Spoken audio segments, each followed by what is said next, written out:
de la Constitución de Apatzingán, siguiendo con la historia de la independencia. Ya ven que el domingo pasado narramos pues rápidamente la biografía de Hidalgo, de Morelos y de Vicente Es el Guerrero. único lujo que no nos podemos dar, Ramiro, perder la historia. Exactamente. Olvidar la historia, Es no hay correcto. que recordarla. Sí, así es. Y sobre todo porque es una historia muy presente, porque uno va a Michoacán, uno va a Guerrero, uno va a Querétaro, a los lugares de nuestro país, y pues ahí sucedieron estos hechos que nos han marcado, porque pues la bandera, miren que tenemos aquí de México, ¿verdad? El escudo, los colores, pues todo es parte del movimiento de independencia. Prácticamente este movimiento, que como ustedes lo saben, amables radioescuchas, pues duró 11 años, empezó pues en aquella madrugada del 16 de septiembre de 1810. Y fíjense, quien lo encabezó pues fue Miguel Hidalgo, pero les voy a hablar de la Constitución de Apatzingán y de José María Teclo Morelos y Pavón. Ese es el nombre de pila que pues prácticamente no utiliza nadie en los libros, pero se los quiero comentar, que era José María Teclo Morelos y Pavón. Incluso los papás dicen españoles, no eran españoles, pero en ese momento pues todos se registraban como españoles. O sea, decían, pero se tenían rasgos africanos. Africanos, sí, pero eran indígenas sus padres, maestro. Lo que pasa es que así lo registraron porque como que era una tendencia, así, pues no somos españoles, pero no eran españoles. Bueno, lo que pasa es que recuerda que en el periodo de la conquista era la Nueva España. La Nueva España, correcto, exactamente. Entonces que una forma de decir el gentilicio. Éramos discípulos de la corona, por supuesto. Ya con la Constitución. Exactamente, y en eso me quiero referir y a destacar la figura de Morelos diferente a Hidalgo en varias cosas. Primero, bueno, los dos eran sacerdotes, como ustedes saben. Se conocieron cuando era alumno Morelos de Hidalgo. En San Nicolás, exactamente. Y luego cuando empieza el movimiento de independencia, pues Morelos va y lo busca. En dos municipios se encuentran, que están allá en Michoacán, que se llaman Indaparapeo y Charo. Son dos pequeños municipios y ahí es donde se hace la entrevista. Y en donde Hidalgo le dice la única vez que se vieron ya en el movimiento y la última, pues en donde a él le dice, oye, pues tú vete a Acapulco, al puerto de Acapulco, para que sea ahí un lugar en donde tú defiendas la independencia, porque ahí era la salida a las Filipinas, por ejemplo, que era el lugar en donde exactamente, donde era la otra manera de conectarte, a diferencia de Veracruz, que vas acá para España. Y era también un lugar que lo tenían controlado los españoles, era territorio español. Por eso también nosotros, como decía Vasconcelos, somos una mezcla de muchas razas, entre ellas también los asiáticos, porque llega mucha gente de Filipinas. Y entonces se va José María Morelos ahí, y estamos hablando de que José María Morelos, para ubicar, él nació en 1765. Entonces, para que vean, cuando él está en ese 1810 y cuando lo apresan y lo asesinan, tenía exactamente 50 años. 50 años cuando lo asesinan en 1815. Entonces, cuando ya le dice a Hidalgo a él, oye, pues hazte cargo de lo que es el puerto de Acapulco, rápidamente pues se da cuenta, porque a Hidalgo lo apresan aquí en Monclova y lo asesinan un 30 de julio de 1811. O sea, prácticamente pues no había ni siquiera cumplido un año el movimiento de independencia. Entonces tenemos que reconocerle a Morelos que él agarra la bandera, el estandarte de la independencia, y empieza a organizar con todo su contingente esta lucha. Y la gran aportación, y por eso les traigo librote, la Constitución de Apatzingán, Historia y Legado, miren, los que nos están viendo. Aquí vienen pues mapas, historias, testimonios de lo que es este documento. ¿Por qué fue la principal aportación de Morelos la Constitución de Apatzingán? Porque curiosamente es una constitución que no se aplicó. O sea, despuesito de que asesinan a Hidalgo, Morelos dice, oye, vamos a organizar un supremo Congreso. Por eso se llama etapa de organización. Exactamente, de organización. Y entonces empieza a organizar y dice, pues vamos a hacerlo en Chilpancingo, porque pues él estaba allá, en el estado de Guerrero, y vamos a organizar una república. Y él toma, fíjense, para hacer esta constitución, por ejemplo, la constitución local del estado de Massachusetts, que se hizo en 1780. La constitución de Francia, que ya había pasado la Revolución Francesa. Parte de la constitución de Estados Unidos, que ya se había hecho en su independencia, su revolución en 1776.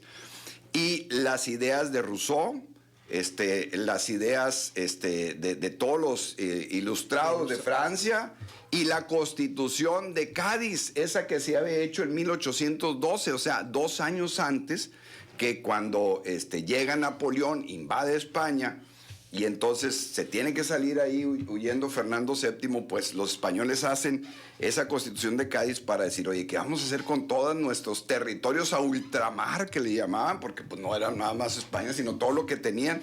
Y uno ve en el mapa y tenían Filipinas, Cuba y Guatemala y todo lo que tenía España. Imagínense qué interesante. Y el único mexicano que estuvo en la constitución de Cádiz fue Miguel Ramos Arizpe, que nació aquí en Coahuila, por eso se llama el municipio Ramos Arizpe, y que también vivió un poco de tiempo también en Ciudad Victoria, en esta región, y que fue el padre del municipio libre, del artículo 115 constitucional que tenemos ahora en nuestros 136 artículos. A él le debemos esa parte de que el municipio pues es la organización primogénita, la más importante, la célula de todo el Estado mexicano.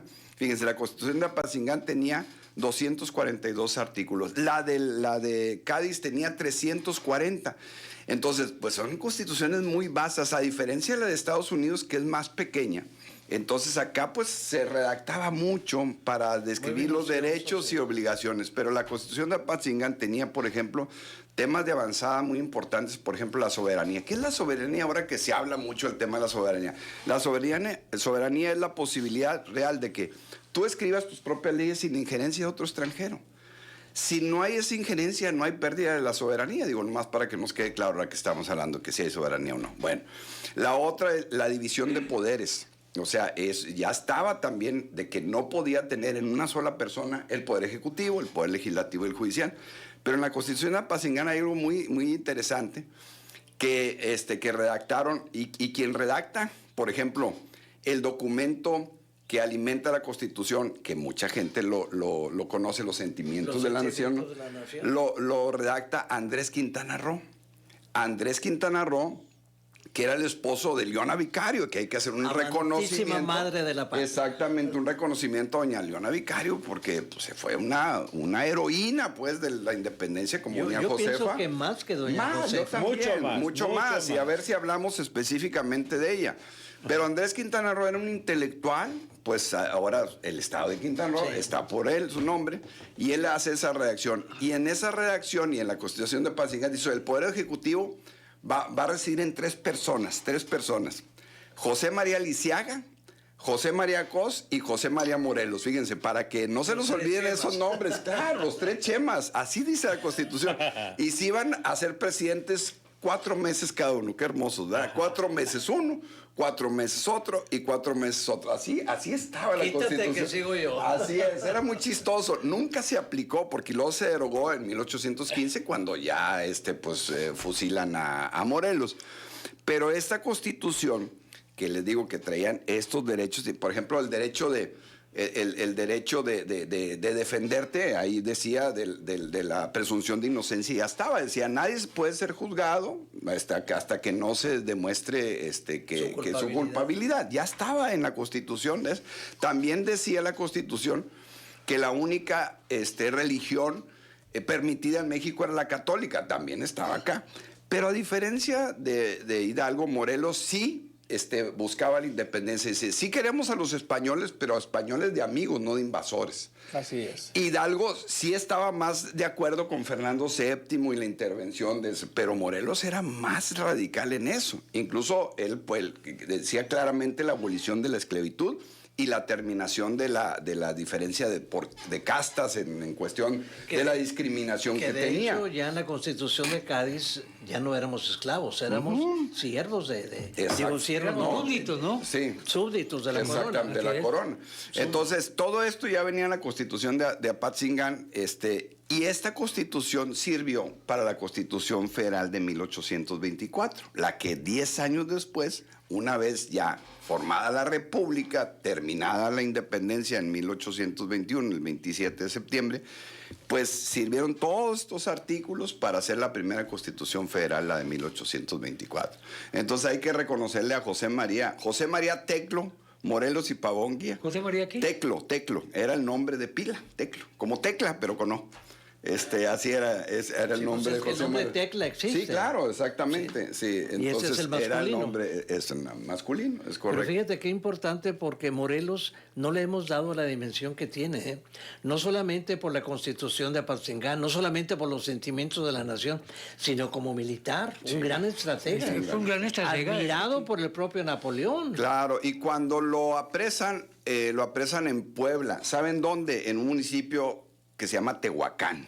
Ahí lo apresan. Y él iba con 200 insurgentes. Y cuando lo detienen, pues ahí mismo fusilan a 150 de ellos y a los otros 50 los mandan a Filipinas de esclavos, y a él se lo entregan a Calleja. Calleja. Y lo terminan fusilando en lo que es ahora el Edomex. Ahí en el Estado de México lo fusilan. Es que era un sanguinario, Félix María Calleja, qué bárbaro. Sí, exactamente. Ahí lo fusilan en diciembre de 1815. Pero ya excomulgado. Ya excomulgado, porque lo pasan antes por el Santo Oficio, que pues era la forma de excomulgar a los religiosos, sobre todo como Morelos o Mariano Matamoros, también era, o el propio Miguel Hidalgo, ¿no? Pero esos 5 años que él estuvo en Independencia, marcó y fue realmente un gran estratega, y nos dejó la Constitución de Apatzingán. Véanla ahí en el internet, o aquí hay libros del tema de la Constitución, y es una forma para entender. Artículos en Apatzingán todavía siguen vigentes. Sí, claro, hay artículos, la presunción de inocencia, por ejemplo, el artículo 2, pues, que de la Constitución nuestra, que dice: toda persona, si tiene la condición de esclavo, por la sola posibilidad de pisar territorio mexicano, pierde automáticamente. Así decía el artículo 2 de la Constitución, es de la Constitución de Apatzingán, la separación de los poderes en ejecutivo y legislativo y judicial también está ahí. Entonces, muchos de los temas de la Constitución de Apatzingán pasaron a la Constitución del 24 y luego la del 57, y prevalecen a la hora que tenemos la de 1910. Qué bueno que recuerdas. Sigue el espíritu de Morelos, vigente. Así es, exactamente. ¡Viva Morelos! ¡Viva Morelos!